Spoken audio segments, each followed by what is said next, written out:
Kembali lagi di Newsroom Today, pemirsa, penerapan tilang elektronik telah berlaku sejak 1 Juli kemarin. Ratusan pelanggar diberi sanksi lantaran tidak memakai sabuk pengaman, bermain telepon seluler, dan yang paling banyak karena melanggar aturan ganjil genap. Ya, pelanggar tidak lagi bisa berkelip karena kamera pemantau kini lebih canggih. Sementara sanksi terberat dijatuhkan pemblokiran STNK hingga penjara.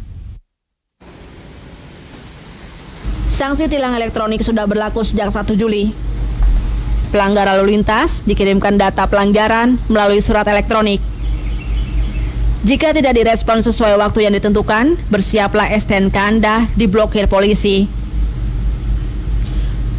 Seorang pengendara roda 4 di Kebayoran Baru, Jakarta Selatan, setuju sanksi berat tilang elektronik berupa pemblokiran STNK. Sebab pengendara akan lebih tertib meski tidak ada polisi di jalan raya. Itu aja sih. Bagus. Alasannya apa, Bang? Alasannya supaya pengendara itu tidak hanya patuh saat ada polisi.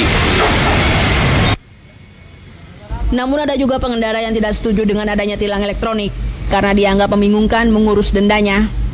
Bahkan tidak mengetahui cara mengurusnya. Saya sebagai pengendara bingung ini ngurusnya kemana. Sedangkan kalau yang biasa kan saya langsung ke kantor kejaksaan.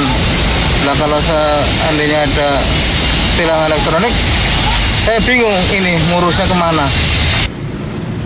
Sementara itu, hari kedua penerapan tilang elektronik atau Electronic Traffic Law Enforcement, Direktorat Lalu Lintas Polda Metro Jaya merekam ratusan pelanggar lalu lintas.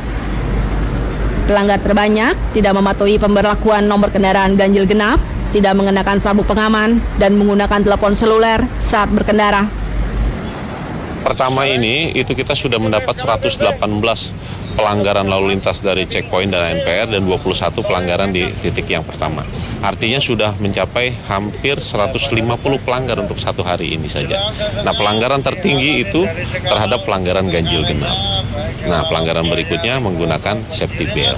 Nah, masyarakat harus mulai itu. Jadi ketika melintas di Jalan Sudirman, di Jalan Tamrin, di Jalan Merdeka Selatan, Merdeka Barat sampai di Gajah Mada itu harus mulai tertib berlalu lintas tanpa melihat apakah ada polisi atau petugas di lapangan.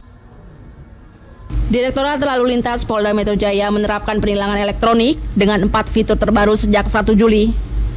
Kamera canggih ini secara otomatis dapat mengidentifikasi jenis kendaraan dan pelanggaran yang dilakukan pengendara.